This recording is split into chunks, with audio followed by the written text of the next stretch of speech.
Hello nightingales, आप सभी का नाइटिंगेल नर्सेज एकेडमी के इस ऑनलाइन प्लेटफॉर्म पर बहुत बहुत स्वागत और अभिनंदन है। आज हम जो टॉपिक पढ़ने वाले हैं उसका नाम है हेल्थ प्लानिंग इन इंडिया। कौन कौन सी कमिटीज़ ने इंडिया के लिए क्या क्या हेल्थ प्लान्स एक पर्टिकुलर टाइम पर बनाए, उन्होंने क्या क्या प्रपोजल्स दिए, इन प्रपोजल्स पर हम इस पूरे वीडियो में चर्चा करने वाले हैं। इन कमिटीज़ पर हम इस पूरे वीडियो में चर्चा करने वाले हैं। तो आइए हम उस कार्यक्रम को शुरू करते हैं। उससे पहले मैं आप सभी से निवेदन करूंगा कि नाइटिंगेल नर्सेज एकेडमी के इस प्लेटफॉर्म पे जब आप आए हैं तो इसे लाइक, शेयर और सब्सक्राइब जरूर कीजिएगा और अपने फ्रेंड्स के बीच में से शेयर भी कीजिएगा, ताकि आपको इसी तरह के इंपॉर्टेंट वीडियोस रेगुलरली बहुत मोटिवेशन के साथ मिलते रहें। Thank you so much. चलते हैं, आगे बढ़ते हैं। तो आज हम जो टॉपिक पढ़ने वाले हैं उसका नाम है हेल्थ प्लानिंग इन इंडिया। और इंडिया के अंदर अलग अलग समय पर क्या क्या स्वास्थ्य को लेकर, क्या क्या हेल्थ को लेकर प्लान्स बनाए गए, कौन कौन सी कमिटीज जो है वो गठित की गई, कौन कौन सी कमिटीज जो है वो गवर्नमेंट के द्वारा बनवाई गई, ताकि वो हेल्थ प्लानिंग के लिए कुछ अपने प्रोपोजल्स, कुछ रिकमेंडेशंस दे। तो सबसे पहले अपन शुरू करते हैं और वो अपन पढ़ते हैं भोरे कमेटी के बारे में। किसके बारे में पढ़ेंगे? भोरे कमेटी के बारे में। और भोरे कमेटी जो है, भोरे कमेटी के बारे में हम जानकारी ये लेंगे कि भोरे कमेटी 1946 में स्टैब्लिश हुई थी, 1946 में स्टैब्लिश हुई थी। और बहुत इंपॉर्टेंट क्वेश्चन, कई बार GSSB में और कई बार आपके कई प्रकार के म्युनिसिपल कॉर्पोरेशंस के एग्जाम्स के अंदर ये पूछा गया है कि कौन सी committee health survey and development committee के नाम से जानी जाती है। कौन सी committee health survey and development committee के नाम से जानी जाती है? तो हम कहेंगे भोरे कमेटी जो है वो health survey and development committee के नाम से जानी जाती है। 1946 में स्टैब्लिश हुई, स्थापित हुई। और हम कहेंगे कि इसमें इन्होंने क्या एक जो है वो प्रपोजल दिया, तो gives the comprehensive proposal of या for development of national health programs. और नेशनल हेल्थ प्रोग्राम्स अलग अलग तरह के कई डिजीजेज से रिलेटेड और कुछ प्रोग्राम्स जो हैं वो बनाए जाएं, ताकि उन प्रोग्राम्स के द्वारा हम एक पर्टिकुलर डिजीज को लेकर जो हमारे टारगेट्स हैं उसको हम एग्जीक्यूट कर पाएं, हम उसको लागू करवा पाएं। इसलिए भोर कमेटी ने या भोरे कमेटी ने जो है वो इस प्रकार का एक प्रपोजल दिया, इस प्रकार का एक रिकमेंडेशन दिया।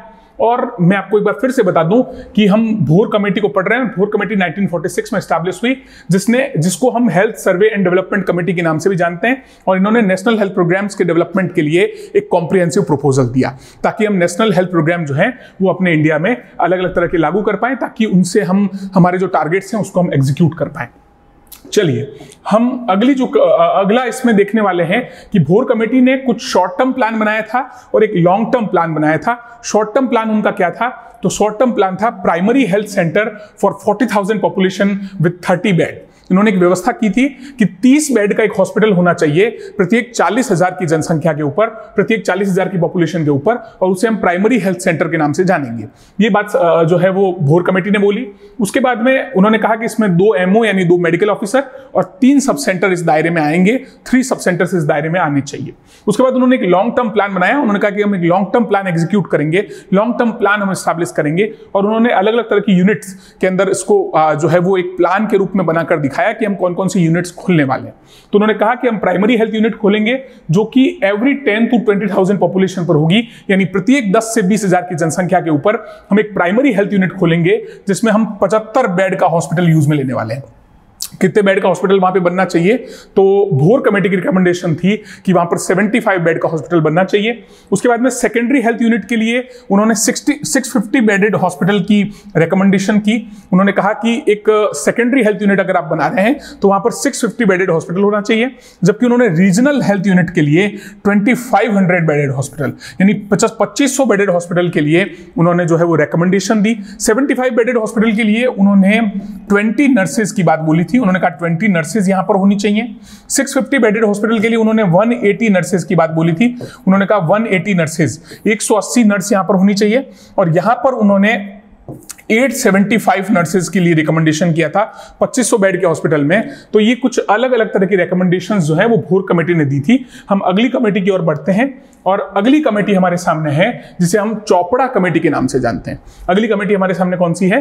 जिसे हम चोपड़ा कमेटी के नाम से जानते हैं। और चोपड़ा कमेटी 1948 के अंदर स्टैब्लिश हुई थी। 1948 के अंदर इस कमेटी ने अपनी प्लानिंग जो है वो गवर्नमेंट को दी थी। तो हम कहेंगे कि चोपड़ा कमेटी जो है वो 1948 के अंदर स्टैब्लिश हुई और इन्होंने क्या कहा, तो इन्होंने कहा कि integrating the several systems of medicine with allopathic medicine. और इन्होंने कहा कि एलोपैथिक मेडिसिन के साथ में बहुत सारे जितने भी इंडिया के अंदर मेडिसिन की पद्धतियां चलती है, जितनी भी चिकित्सकीय पद्धतियां इंडिया में चलती है, जितने भी मेडिकल सिस्टम हमारे इंडिया में चलते हैं, उन्हें भी एलोपैथिक सिस्टम के साथ में, एलोपैथिक मेडिसिन के साथ में जोड़ देना चाहिए। ये जो है वो रिकमेंडेशन चोपड़ा कमेटी की थी। तो मैं आपको बता देता हूं कि वर्तमान में इंडियन गवर्नमेंट के एक पूरा मंत्रालय है जो कि जितनी भी अन्य चिकित्सकीय पद्धतियां हैं एलोपैथिक मेडिसिन के अलावा, उन सबके लिए एक अलग से मंत्रालय इंडियन गवर्नमेंट ने बना रखा है, जिसे हम आयुष मंत्रालय के नाम से जानते हैं, और जिसके वर्तमान मंत्री सर्बानंद सोनोवाल हैं। आयुष मंत्री हैं वो केंद्र सरकार के, हमारी भारत सरकार के। और हम कहेंगे कि आयुष का मतलब क्या होता है, तो मैंने यहां पर आपको आयुष जो है वो एलाबोरेट करके बताया है। आयुष का मतलब होता है, ए का मतलब होता है आयुर्वेदा, तो हमने आयुर्वेदा पद्धति को इसमें शामिल किया है। वाई का मतलब है योगा, हमने योगा पद्धति को इसमें शामिल किया है। यू का मतलब यूनानी, हमने यूनानी पद्धति को इसमें शामिल किया है। एस का मतलब सिद्धा, हमने सिद्धा पद्धति को इसमें शामिल किया है। और एच का मतलब होम्योपैथी, हमने होम्योपैथी मेडिसिन को भी इसके अंदर शामिल किया है। तो चोपड़ा कमेटी की रिकमेंडेशन यही थी कि एलोपैथिक मेडिसिन के साथ में बहुत सारे सिस्टम्स को क्या कर दिया जाए, इंटीग्रेट कर दिया जाए। एक करंट की न्यूज है जो मैं आपको देना चाहूंगा, और वो ये है कि इंटरनेशनल योगा डे सेलिब्रेट किया गया है अभी 2023 का 21 जून को इंटरनेशनल योगा डे सेलिब्रेट किया गया। और उसकी थीम इस बार की क्या थी, एग्जाम के पॉइंट ऑफ व्यू से इंपॉर्टेंट है, उसकी थीम थी योगा फॉर वसुधैव कुटुंबकम। उसकी थीम क्या थी, योगा फॉर वसुधैव कुटुंबकम, ये उसकी थीम थी। तो हम कहेंगे कि चोपड़ा कमेटी जो है उसकी थीम यहां पर, चोपड़ा कमेटी की रिकमेंडेशन जो थी वो यहां पर दी गई। और उसके अलावा मैंने कुछ करंट का एस्पेक्ट आपसे यहां पर जो है वो डिस्कस कर लिया। हम अगली स्लाइड पर बढ़ते हैं, और अगली स्लाइड हमारी जो है वो है बलवंत राय मेहता कमेटी की।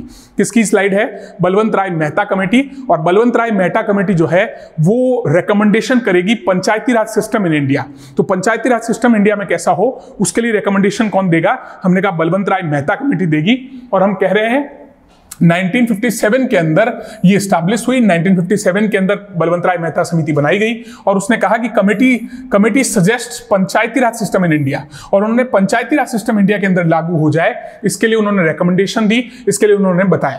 तो पंचायती राज सिस्टम क्या था, तो मैं आपको बताना चाहूंगा। सबसे पहले पंचायती राज सिस्टम जो है वो 2 अक्टूबर, महात्मा गांधी जी की जन्म जयंती होती है, उस दिन 1959 के अंदर राजस्थान का एक जगह है जहां, जिसे हम बोलते हैं नागौर, राजस्थान की एक डिस्ट्रिक्ट है नागौर, और नागौर से इसकी शुरुआत की गई थी पंचायती राज सिस्टम की। और 2 अक्टूबर 1959 को ये शुरू किया गया, और 24 अप्रैल जो है उसे हम पंचायती राज दिवस के रूप में मनाते हैं, 24 अप्रैल को। तो ये कुछ इस तरह की मैं जानकारी आपको दे रहा था। और एक्चुअल में हमारे पंचायती राज सिस्टम में होता क्या है, तो ग्राम पंचायत हमारे पंचायती राज सिस्टम में होती है, जो कि विलेज लेवल पर होती है। ग्राम पंचायत जो होती है वो विलेज लेवल पर होती है। पंचायत समिति जो है वो ब्लॉक लेवल पर होती है।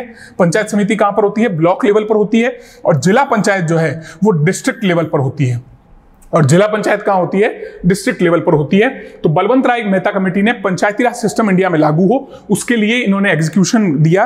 अच्छा सर, हमको बलवंत राय मेहता समिति आप क्यों पढ़वा रहे हैं, या बलवंत राय मेहता समिति हमें क्यों पढ़नी पड़ रही है, ये तो एडमिनिस्ट्रेशन से या पॉलिटी से रिलेटेड क्वेश्चन है। नहीं साहब, जब पंचायती राज सिस्टम एग्जीक्यूट होगा आपके गवर्नमेंट के अंदर और आपके सिस्टम के अंदर, तो पंचायती राज सिस्टम एग्जीक्यूट होने पर जो शासन की, या हम कह सकते हैं जो सत्ता की जो कैपेसिटी है, सत्ता के जो पावर है, वो जो है डिसेंट्रलाइज होगी, और वो आपके गांव तक पहुंचने वाली है। और गांव तक जब वो पहुंचेगी तो हेल्थ सेक्टर के अंदर भी क्या इंप्रूवमेंट हो सकते हैं, वो उसके लिए मदद, वहां पर कुछ बजट वहां पर एलोकेट हो सकता है, और उस बजट के माध्यम से हम हेल्थ सिस्टम को जो है वो और इंप्रूव करवाने में मदद निभा सकते हैं। इसलिए बलवंत राय मेहता कमेटी भी एक तरीके से हेल्थ सेक्टर के लिए बहुत इंपॉर्टेंट कमेटी, जिसने पंचायती राज सिस्टम को लागू करवाने के लिए रिकमेंडेशन दी। उसके बाद अपन आगे बढ़ते हैं, और उसके बाद अपन देखेंगे कि अब जो बहुत इंपॉर्टेंट कमेटी आपके सामने है उसका नाम है मुडालियर कमेटी। और मुडालियर कमेटी जो है उसका एस्टैब्लिशमेंट 1962 का है। मुडालियर कमेटी कब स्थापित हुई, हमने कहा मुडालियर कमेटी जो है वो 1962 में एस्टैब्लिश हुई। और हम कहेंगे कि बहुत कई बार एग्जाम में पूछा गया है, जिस प्रकार से भोर कमेटी का नाम पूछा गया है उसी तरीके से आपसे मुडालियर कमेटी का भी नाम पूछा जाएगा। और मुडालियर कमेटी जो है उसे हम also known as health survey and planning committee, कई बार एग्जाम में क्वेश्चन पूछा गया है। आप एसएसबी के पिछले पेपर्स उठा के देखिएगा, आप म्युनिसिपल कॉर्पोरेशंस के पिछले पेपर उठा के देखिएगा, आपको ये क्वेश्चन वहां पर मिलने वाला है कि health survey and planning committee किसे कहा गया है। तो health survey and planning committee जो है वो मुडालियर कमेटी को कहा गया है। किसे कहा गया है, मुडालियर कमेटी को कहा गया है। उसके बाद में इनकी क्या रिकमेंडेशन थी? तो इनकी रिकमेंडेशन थी कि पॉपुलेशन किसी भी प्राइमरी हेल्थ सेंटर के लिए 40,000 से ज्यादा नहीं होनी चाहिए। किसी भी प्राइमरी हेल्थ सेंटर के लिए 40,000 से ज्यादा पॉपुलेशन नहीं होनी चाहिए। तो recommendation that population of PHC should not be more than 40,000, और 40,000 से ज्यादा पॉपुलेशन किसी भी पीएचसी के लिए नहीं होनी चाहिए। फिर उन्होंने क्या कहा? तो इन्होंने support the integration of medical and health care in India, और मेडिकल और हेल्थ केयर सिस्टम के इंटीग्रेशन का सपोर्ट इन्होंने भी किया। इन्होंने भी रेकमेंड किया कि इंडिया के अंदर मेडिकल और हेल्थ केयर सिस्टम का इंटीग्रेशन होना चाहिए। ये जानकारी इन्होंने दी 1962 के अंदर। उसके बाद अगली कमेटी पर अपन चलते हैं जिसका नाम था चड्डा कमेटी, और चड्डा कमेटी जो है वो 1963 के अंदर स्टैब्लिश हुई। 1963 में इन्होंने अपनी रिकमेंडेशंस दे दी। 1963 में चड्डा कमेटी ने क्या बोला, तो हम उसके बारे में जानते हैं। चड्डा कमेटी ने सबसे पहले कहा मंथली होम विजिट।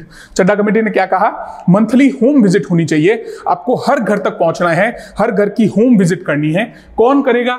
तो monthly home visit should be implemented through basic health workers, और बेसिक हेल्थ वर्कर्स के थ्रू ये इंप्लीमेंटेशन होना चाहिए। बेसिक हेल्थ वर्कर्स के थ्रू मंथली होम विजिट होनी चाहिए। तो ये एक रिकमेंडेशन जो है वो चड्डा कमेटी ने दी, और चड्डा कमेटी ने बेसिक हेल्थ वर्कर्स को, बेसिक हेल्थ वर्कर्स का मतलब यही आपके जो मल्टीपर्पज वर्कर और एएनएम वगैरह जो काम करते हैं गांवों के अंदर, उसे बेसिक हेल्थ वर्कर्स कहा जाता था। हम आगे कुछ कमेटीज के अंदर उसको पढ़ेंगे कि उसका नाम बदल करके फिर एएनएम का फीमेल हेल्थ वर्कर कर दिया गया, और बेसिक हेल्थ वर्कर का भी जो है वो नाम चेंज किया गया। हम आगे वाली कमेटीज में उसको देखने वाले हैं। तो एक रिकमेंडेशन तो इनकी ये थी, इन्होंने कहा कि 3 फंक्शन जो है वो बेसिक हेल्थ वर्कर को करने चाहिए। क्या क्या करना चाहिए? तो उन्होंने कहा कि maintenance phase of malaria programme, उस समय मलेरिया प्रोग्राम का मेंटेनेंस फेज चल रहा था, तो उसे मेंटेनेंस फेज के लिए भी काम करना चाहिए। दूसरा उन्होंने कहा कि नेशनल फैमिली प्लानिंग प्रोग्राम उनको देखना चाहिए, मतलब लोगों को फैमिली प्लानिंग के लिए मोटिवेट करना चाहिए। और तीसरा उन्होंने कहा कि कलेक्शन ऑफ वाइटल स्टैटिस्टिक्स, और वाइटल स्टैटिस्टिक्स का मतलब है IMR, MMR और जितनी भी अदर वाइटल स्टैटिस्टिक्स हैं उनके डेटाज जो हैं, जैसे हम कहते हैं चाइल्ड डेथ रेट वगैरह, तो उनके जो डेटाज हैं उन डेटाज को भी इकट्ठा करने का काम कौन करेगा? तो उन डेटाज को भी इकट्ठा करने का काम बेसिक हेल्थ वर्कर्स के द्वारा किया जाएगा। ये रिकमेंडेशन उन्होंने दी। फिर उन्होंने मल्टीपर्पज वर्कर को आइडेंटिफाई किया, उसको उन्होंने हमारे सामने बताया कि मल्टीपर्पज वर्कर पोस्ट क्या होती है। उसके बाद में फैमिली प्लानिंग हेल्थ असिस्टेंट, एक पोस्ट और उन्होंने बताई कि फैमिली प्लानिंग हेल्थ असिस्टेंट्स होंगे जो कि फैमिली प्लानिंग से रिलेटेड प्रोग्राम के अंदर किसका सुपरविजन करेंगे? तो बेसिक हेल्थ वर्कर्स का सुपरविजन करेंगे। फैमिली प्लानिंग हेल्थ असिस्टेंट्स होंगे जो कि बेसिक हेल्थ वर्कर्स का सुपरविजन करेंगे फैमिली हेल्थ प्लानिंग से रिलेटेड प्रोग्राम के अंदर। तो ये सब रिकमेंडेशंस जो है वो आपकी चड्डा कमेटी ने दी, और चड्डा कमेटी ने ये रिकमेंडेशंस जो है वो हम सबके सामने प्रस्तुत करवाई गवर्नमेंट के माध्यम से। उसके बाद में अगली कमेटी पर हम चलते हैं, और अगली कमेटी जो है वो 1965 के अंदर स्टैब्लिश हुई, जिसे हम मुखर्जी कमेटी के नाम से जानते हैं। मुखर्जी कमेटी 1965 में स्टैब्लिश हुई, 1965 के अंदर स्थापित हुई, और इसे हम किसके नाम से जानते हैं? तो इसे हम जानते हैं committee on national family planning programme. हम इसे committee on national family planning programme बोलते हैं, इसे committee on national family planning programme के रूप में जाना जाता है। इन्होंने कहा कि साहब ये जो 3 फंक्शन चड्डा कमेटी ने बताए हैं कि अलग अलग 3 फंक्शन जो है वो एक व्यक्ति को करने पड़ेंगे, तो उन्होंने कहा कि इससे तीनों प्रोग्राम जो हैं उनको हम एग्जीक्यूट अच्छे ढंग से नहीं कर पाएंगे, उनके टारगेट्स को हम अच्छे तरीके से अचीव नहीं कर पाएंगे, और इसलिए इन्होंने रिकमेंडेशन दी कि मलेरिया की जो एक्टिविटीज हैं उनको फैमिली प्लानिंग की एक्टिविटीज से सेपरेट कर दिया जाए।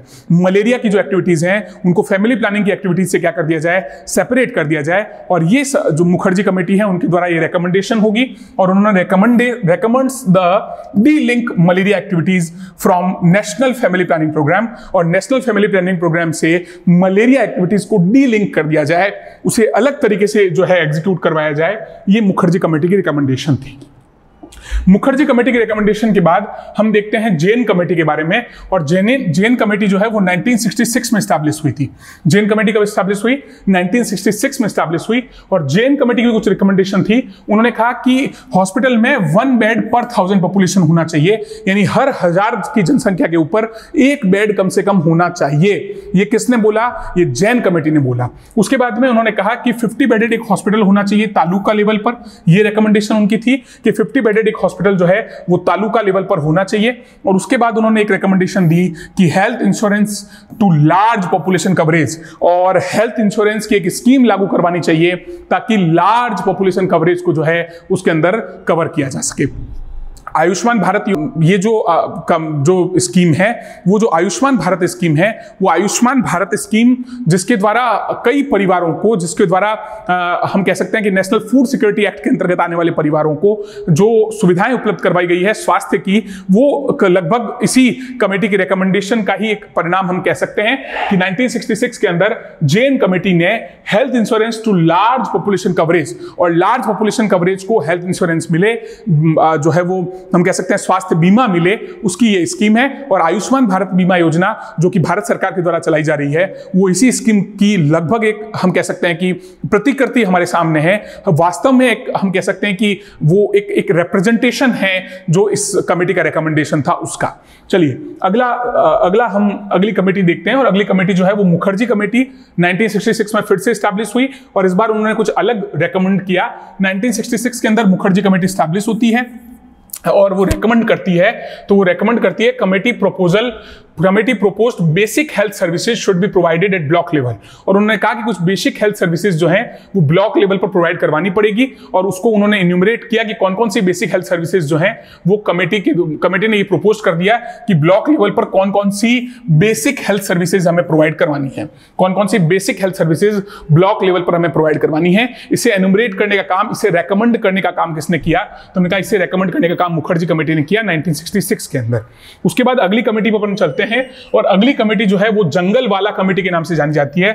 जंगलवाला कमेटी जो है वो 1967 के अंदर स्टैब्लिश हुई। जंगलवाला कमेटी कब स्टैब्लिश हुई? तो हम कहेंगे जंगलवाला कमेटी जो है वो 1967 के अंदर स्टैब्लिश हुई, और जंगलवाला कमेटी को committee on integration of health services, committee on integration of health services कहा जाता है। इंटीग्रेशन ऑफ हेल्थ सर्विसेज का मतलब है कि जितनी भी हेल्थ सर्विसेज दी जा रही हैं उन सबको इंटीग्रेट करके दिया जाए, ताकि हेल्थ सर्विसेज को हम बड़े लेवल पर, लार्ज लेवल पर एग्जीक्यूट करवा पाए, लार्ज लेवल पर उसे लागू करवा पाए। तो ये एक स्कीम जो है वो यहां पर इस कमेटी के द्वारा रेकमेंड की गई, और उन्होंने कहा कि committee on integration of health services, ये रेकमेंडेशन जो है जंगलवाला कमेटी की थी। जंगलवाला कमेटी ने एक बहुत इंपॉर्टेंट आदेश यहां पर दिया, और वो दिया elimination of private practice by government doctors, और गवर्नमेंट डॉक्टर्स के द्वारा प्राइवेट प्रैक्टिस नहीं की जाए। ये रिकमेंडेशन जो है वो जंगलवाला कमेटी के द्वारा दी गई थी। उसके बाद में उन्होंने unified cadre, similar seniority, same work same पे, उन्होंने कहा कि एक पर्टिकुलर पोस्ट के लिए या एक पर्टिकुलर वर्क के लिए यूनिफाइड कैडर होना चाहिए, एक ही कैडर होना चाहिए। सिमिलर सीनियरिटी होनी चाहिए, अगर कोई सेम लोग काम कर रहे हैं तो उनकी सीनियरिटी भी सेम होनी चाहिए, और सेम वर्क सेम पे होना चाहिए। अगर कोई काम बराबर कर रहा है तो उसको पैसा भी उसका बराबर मिलना चाहिए। समान कार्य समान वेतन का प्रावधान जो है वो रिकमेंडेशन यहां पर दे दी जंगलवाला कमेटी ने, और जंगलवाला कमेटी की ये कुछ रिकमेंडेशंस थी। उसके बाद अपन अगली रिकमेंडेशंस पर चलते हैं। अगली रिकमेंडेशन यहां पर जो है वो करतार सिंह कमेटी के रूप में थी। करतार सिंह कमेटी जो है वो 1973 के अंदर स्टैब्लिश हुई, या इन्होंने 1973 के अंदर अपनी रिकमेंडेशंस दी। किसने दी? करतार सिंह कमेटी ने दी। और करतार सिंह कमेटी को हम किस कमेटी के नाम से जानते हैं? तो also known as committee of multipurpose workers under health and family planning, और इसे कहा गया कि committee of multipurpose worker under health and family planning. और हेल्थ और फैमिली प्लानिंग स्वास्थ्य एवं परिवार कल्याण विभाग के अंतर्गत आने वाले, health and family planning department के अंतर्गत आने वाले जितने भी कर्मचारी हैं, जितने भी मल्टीपर्पज वर्कर हैं, उनके ऊपर जो कमेटी बनाई गई थी, मल्टीपर्पज वर्कर्स के ऊपर, बहु कार्य कर्मचारियों के ऊपर, उन्हें हम जो है वो उस कमेटी को हम जो है 1973 के अंदर करतार सिंह कमेटी के नाम से जानते हैं। उसके बाद में इन्होंने कुछ नाम जो है वो चेंज करने की उन्होंने सलाह दी, और एएनएम जिसे हम ऑक्सिलरी नर्स मिडवाइफ के नाम से जानते हैं उसका नाम बदल करके फीमेल हेल्थ वर्कर कर दिया जाए, ये रेकमेंड उन्होंने किया। और उसके बाद में बेसिक हेल्थ वर्कर का नाम बदल करके मेल हेल्थ वर्कर कर दिया जाए, ये रिकमेंडेशन भी जो है वो करतार सिंह कमेटी के द्वारा दी गई। तो करतार सिंह कमेटी की कुछ इंपॉर्टेंट रिकमेंडेशंस हमने देखी। उसके बाद अपन आते हैं अगली एक बहुत इंपॉर्टेंट कमेटी जो कि 1974-75 के बीच में एस्टैब्लिश हुई, अपनी रिकमेंडेशंस इन्होंने दी, और उसका नाम था श्रीवास्तव कमेटी। कौन सी कमेटी थी? श्रीवास्तव कमेटी। और श्रीवास्तव कमेटी जो थी उसे group on medical education as support manpower, group on medical education and support manpower. ये श्रीवास्तव कमेटी के द्वारा कहा गया कि मेन पावर जो हेल्थ सेक्टर में काम कर रहा है उसका मेडिकल एजुकेशन भी टाइम टाइम पर जो है वो एनहांस होना चाहिए, बढ़ते रहना चाहिए, ताकि वो अपडेटेड रहें। जैसे कोविड की सिचुएशन आई, अगर कोविड की सिचुएशन से पहले अगर हेल्थ वर्कर्स की एक ट्रेनिंग नहीं हुई होती, हेल्थ वर्कर्स को बार बार अपडेट नहीं किया गया होता, हेल्थ वर्कर्स को पीपीई के बारे में नहीं बताया गया होता, हेल्थ वर्कर्स को जो है वो डिस्पोजल ऑफ बायोमेडिकल वेस्ट के बारे में नहीं बताया गया होता, तो आप बता दीजिए कि और ज्यादा कितनी मतलब वर्सन सिचुएशन हो सकती थी, और ज्यादा कितनी गंभीर सिचुएशन हो सकती थी। तो इसलिए यहां पर कुछ सलाह दी गई कि मेडिकल एजुकेशन प्रोवाइड करवाते रहना चाहिए हमें मेन पावर को सपोर्ट करने के लिए। और उसके बाद में उन्होंने इस कमेटी को जो है वो reorientation of medical education ROME scheme लागू करवाने वाली कमेटी भी कहा जाता है। Reorientation of medical education, reorientation of medical education का मतलब ये हुआ कि मेडिकल एजुकेशन जो जिस पद्धति से चल रहा था, जिस सिस्टम से चल रहा था, उसमें कुछ नवाचार, उसमें कुछ इनोवेशंस लाए गए, और वो इनोवेशंस के लिए रिकमेंडेशन किसने किया? तो हमने कहा श्रीवास्तव कमेटी ने वो रिकमेंडेशन किया, और श्रीवास्तव कमेटी ने 3 tier system in health care को भी लागू करवाने की जो है वो सिफारिश की। उन्होंने रिकमेंडेशन दिया कि 3 टियर सिस्टम लागू होना चाहिए। Sub centre, primary health centre और कम्युनिटी हेल्थ सेंटर कहां लागू होने चाहिए, उसके बारे में इन्होंने रिकमेंडेशन दी। तो श्रीवास्तव कमेटी की रिकमेंडेशन जो है उनकी चर्चा भी हम करते हैं। श्रीवास्तव कमेटी की रिकमेंडेशंस हो गई। उसके बाद में एक इंपॉर्टेंट कमेटी और थी जिसका नाम था कृष्णन कमेटी, और कृष्णन कमेटी 1983 में स्टैब्लिश हुई थी। कृष्णन कमेटी कब स्टैब्लिश हुई? 1983 में स्टैब्लिश हुई, और इन्होंने कहा था revamping of primary urban health services और revamping of primary urban health services. Revamping का मतलब होता है किसी भी चीज को पुनः लागू करवाना, पुनः अच्छे से सुधार के साथ लागू करवाना, उसे रिवैम्पिंग कहते हैं। हम इसको और शुद्ध हिंदी में पुनर्गठन बोल सकते हैं। तो रिवैम्पिंग जो होता है उसके द्वारा उन्होंने कहा कि प्राइमरी अर्बन हेल्थ सर्विसेज जो हैं, यानी अर्बन हम कह सकते हैं हमारे शहरी इलाकों के अंदर जो प्राइमरी हेल्थ सर्विसेज हैं उनको रिवैम्प किया जाए, प्राइमरी हेल्थ सर्विसेज को पुनः जो है और अच्छे सुधार के साथ लागू करवाया जाए, ताकि लोगों को हेल्थ सेक्टर के लिए इंप्रूवमेंट के साथ में हेल्थ सेक्टर मिल सके। तो ये रिकमेंडेशन कृष्णन कमेटी की थी, और कृष्णन कमेटी की रिकमेंडेशन के बाद में अगली कमेटी पर अपन चलते हैं। और अगली कमेटी यहां पर बहुत इंपॉर्टेंट कमेटी जिसका नाम था बजाज कमेटी। बजाज कमेटी को जाना जाता है, आप सभी को पता है, स्टाफिंग नॉर्म्स देने के लिए।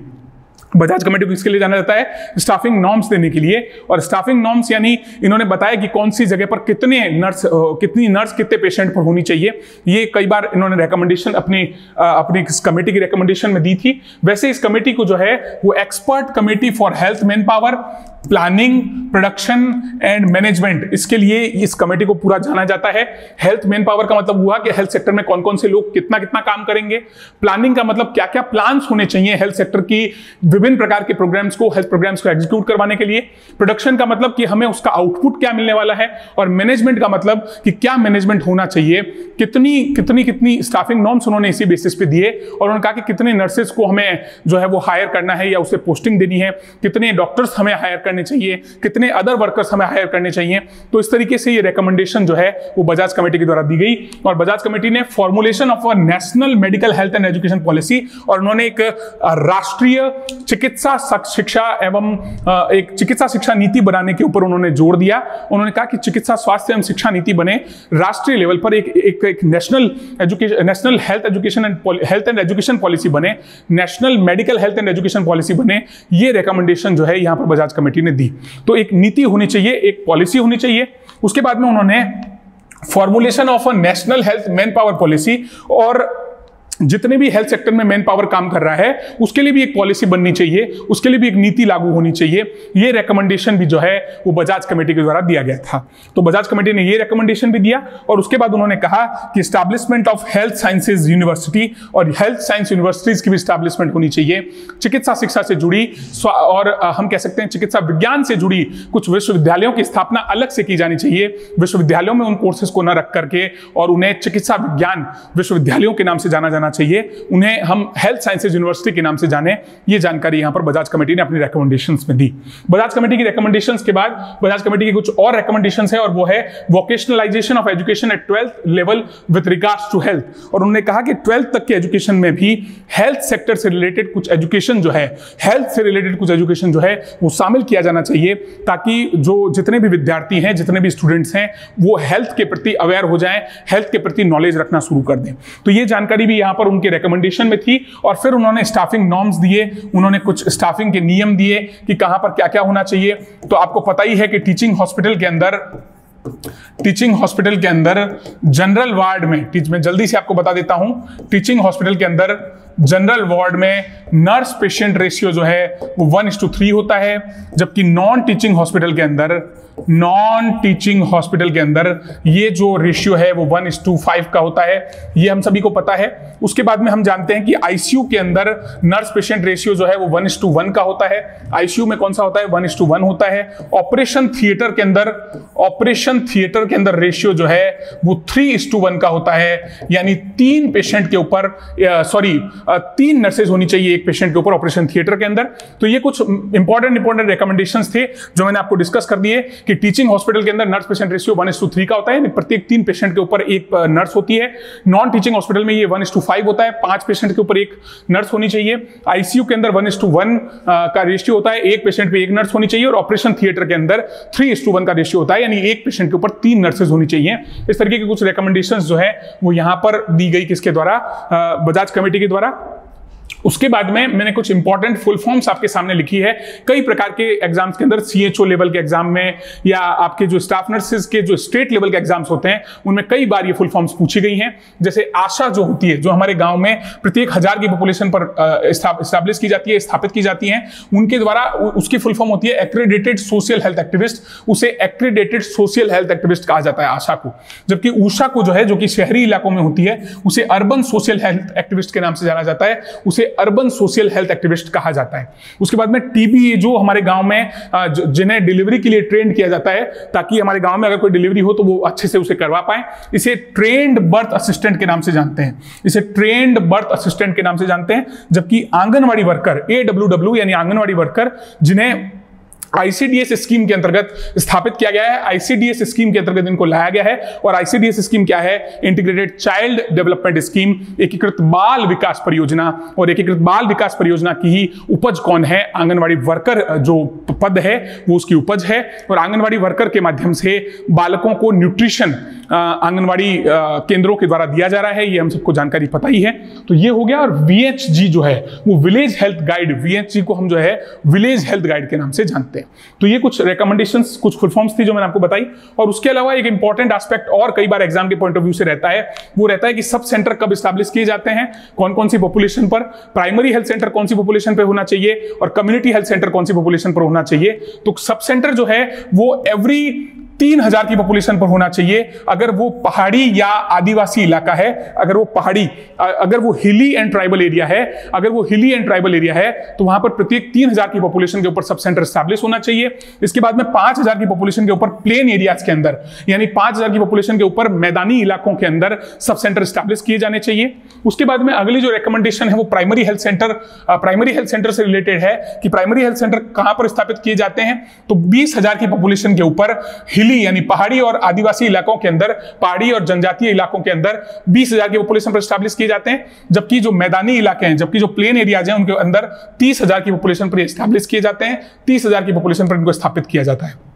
उसके बाद में कम्युनिटी हेल्थ सेंटर जो है वो प्रत्येक 80,000 से लेकर 1,20,000 की जनसंख्या के ऊपर स्थापित किए जाते हैं। Particular on every 80,000 to 1,20,000 population के ऊपर कम्युनिटी हेल्थ सेंटर को स्थापित किया जाता है। तो ये कुछ इंपॉर्टेंट जानकारी थी हेल्थ प्लानिंग से रिलेटेड, हमारे इंडिया की हेल्थ प्लानिंग से रिलेटेड, और उसमें कौन कौन सी कमिटीज ने क्या क्या रिकमेंडेशन दिया, हमने उन सब चीजों को यहां पर डिस्कस किया। और नाइटिंगेल नर्सेज एकेडमी के साथ में आप रेगुलर इसी तरीके से जुड़े रहिए, ताकि इंपॉर्टेंट जो एस्पेक्ट, इंपॉर्टेंट जो टॉपिक्स हैं वो आपके साथ हम इसी तरीके से डिस्कस करते रहें। और आप हमारे चैनल को लाइक, शेयर और सब्सक्राइब भी कीजिए, ताकि हमें मोटिवेशन मिले आप लोगों की मदद करने का, हमें मोटिवेशन मिले आप सभी को नाइटिंगेल बनाने का। Thank you so much.